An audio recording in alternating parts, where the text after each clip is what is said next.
আদর্শ, কার্ল মার্ক্সের আদর্শ, এক কথায় জবাব, দুনিয়ার সব আদর্শগুলো নাপাক, একমাত্র মদিনাওয়ালা রাসূলের আদর্শই হলো পাক।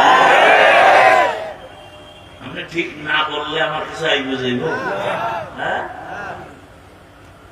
আমি হাফিজুর রহমানের এত দাম কেন? আমি ডিগ্রিওয়ালা, ট্রিপল টাইটেল পাস। আমার চেহারা পৃথিবীর শ্রেষ্ঠ সুন্দর, হ্যাঁ, আমার কণ্ঠ পৃথিবীর মধ্যে এক, এতে ভালো কণ্ঠওয়ালা নাই, এলেমওয়ালা নাই। এত সম্মান কেন? বুঝাবার জন্য বলি, ফেসলা নেয় না। আমি যদি আপনাদের জিকিরের মধ্যে ফালাইয়া স্টেজের পেছনে যাই 5 মিনিটের জন্য, আইসা আবার এই কণ্ঠ দিয়ে যখন বয়ান শুরু করব, একটু ব্যবধান হবে, মাথার টুপি থাকবে না, প্যান্ট শার্ট টাই লাগায়, এবং যারা প্যান্ট শার্ট টাই এর গোলাম, ওরাও কইব হাফিজ বুঝি ধ্বংসের পথে চলে গেছে। এবার বুঝো সুন্নতের দাম কত, বুঝো টুপিদারি রাসূলের সুন্নতের মূল্য কত। আমি প্যান্ট শার্ট পরে এসে যদি বয়ান করি, যারা প্যান্ট শার্টের গোলাম, 24 ঘন্টা এরা প্যান্ট পরার আক্ষেপ নিয়ে থাকে, ঘুমের মধ্যে লুঙ্গি পরা থাকলো, কিন্তু নিয়ত কি কালকে পরবো না? কথা বলেন না, নিয়ত আসেনি? নিয়তের একটা বরকত নাই? এই নিয়তের বরকতেও প্যান্ট না পরলেও কবিরা গুনাহ লাগতেই থাকে ফেরেশতারা। অটো 24 ঘন্টা, সেকেন্ডে সেকেন্ডে সেকেন্ডে, অল টাইম যারা টাকনুকিরার নিচে প্যান্ট পরে, কবিরা গুনাহ, কবিরা গুনাহ, কবিরা গুনাহ, কবিরা গুনাহ, ও না পড়লেও লিখতে থাকে, কারণ নিয়ত আছে পড়বে, এর একটা বরকত আছে। তো তওবা না করা পর্যন্ত এই গুনাহ লেখা ফেরেশতা বন্ধ করবে না। এটা অটো। আর একটা অটো কবিরা গুনাহ লিখতেই থাকে, লিখতেই থাকে, লিখতেই থাকে। যারা দাড়ি সাদে কাঁধে কোন দলের সমান গুনাহ, কবিরা গুনাহ লিখতেই থাকে, লিখতেই থাকে, লিখতেই থাকে, অল টাইম কবিরা গুনাহ লেখে। আল্লাহ হেদায়েত দান করুন।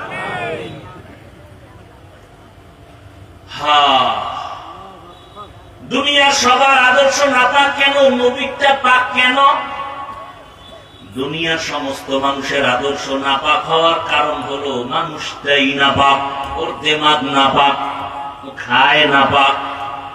মানুষের জন্য আল্লাহ পিওর খানার আয়োজন করছে, হয় না? কুত্তার মতো জিহ্বা বের হয়ে গেছে, নাপাক খাইতেই হবে। হালাল বেতন দিয়ে মাইয়া বলারে খাওয়াইব না, অসুদ খাইয়া মাইয়া বলার রক্ত নাপাক করাই লাগবে। ওর কপালে আগুন লাগছে যে নিজেরটাও খাইছি, মাইয়া বলার কপালটাও নষ্ট করে দিয়ে গেলাম।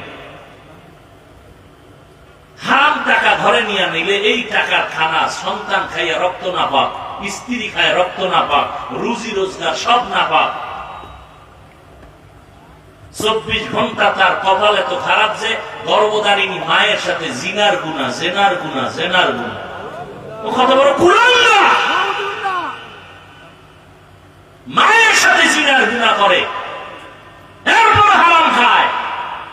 অথচ হুজুর টুজুর বাপ এদেশে জেনারেল লাইনে RAB, army, police, BDR, doctor, engineer, professor, OC, DC, SP সংখ্যায় খুবই কম। হালাল ভাবে চলে নাই, আর ওয়াজের দরকার নেই। এটা জেহেনে রাখে দিও।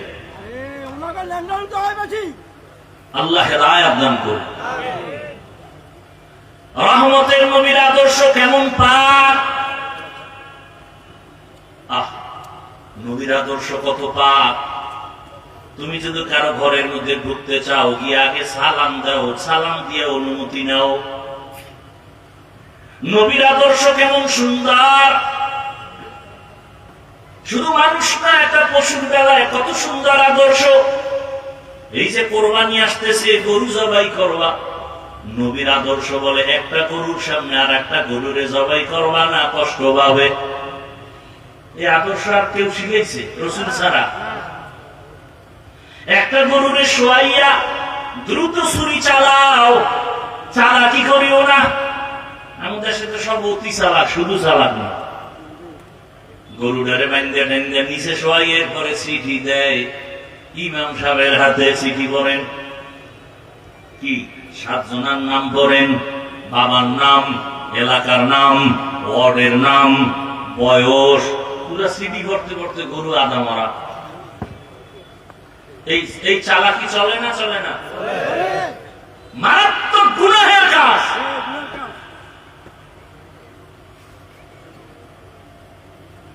আল্লাহ হেদায়েত দান করুন। আমরা এতটা মানে কি বলবো, বেয়াদবি মাপছে বুঝাবার জন্য এতটা মাথা নষ্ট আমাদের।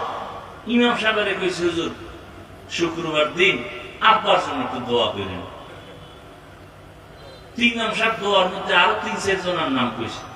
হ্যাঁ, মোনাজাতের ভিতরে মাথা গরম হয়ে গেছে।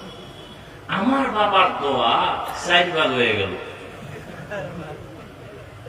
এরকম মূর্খ আছে না সমাজে? এরপরে নাম না কইলে আর এক বিপদ। আমার আব্বার নাম কইলেন না কেন? আল্লাহ তো আমার আব্বারে চিনে না। যদি এই মফিজ নামে আর একজন থাকে নোয়াখালী, তো দোয়া দিয়ে গেছে। আল্লাহ তো আমার চিনে না আমার বাপের। এরকম মূর্খ আছে না নাই? নাম কইয়ে কিলে কিনে। হ্যাঁ, রাসূলের আদর্শ কত সুন্দর। রহমতের নবী সাহাবায়ে কেরামের সামনে বয়ান করেন,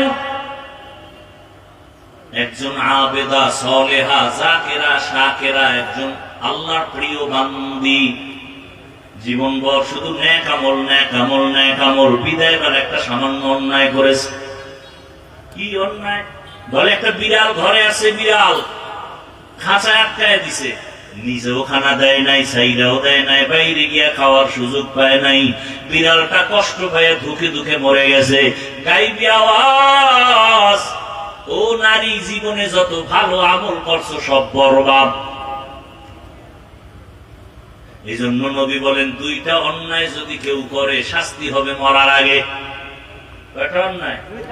قال رسول الله صلى الله عليه وآله وسلم اثنان يعجلهما الله في الدنيا الباغي وعقوق الوالدين।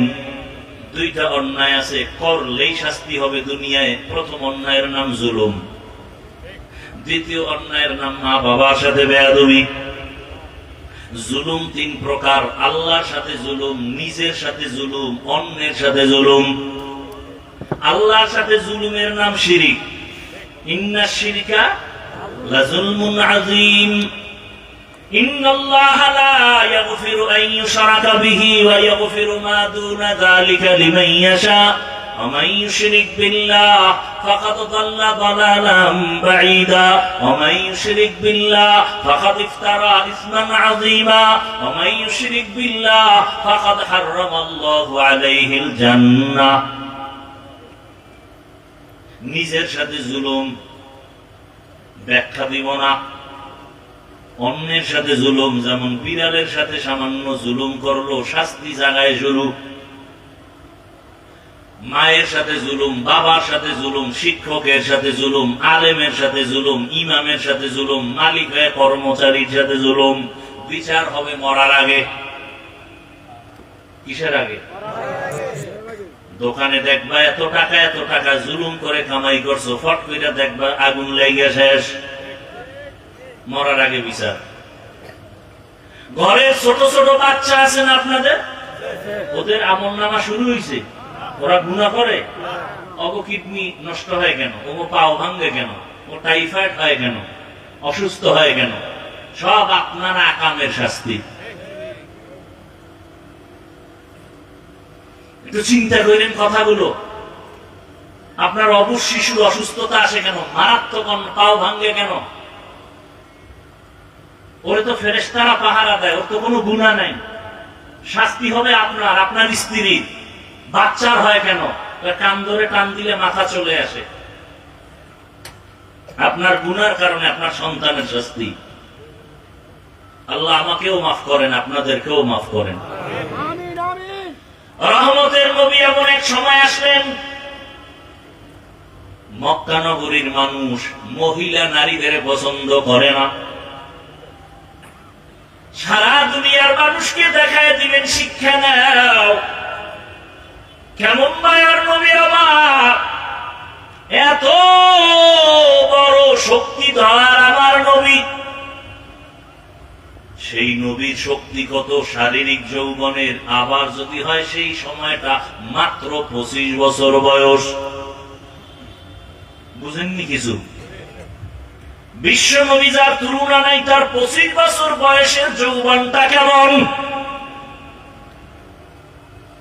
সেই সময় রহমতের নবীকে দিয়ে আল্লাহ বিধান কায়েম করলেন।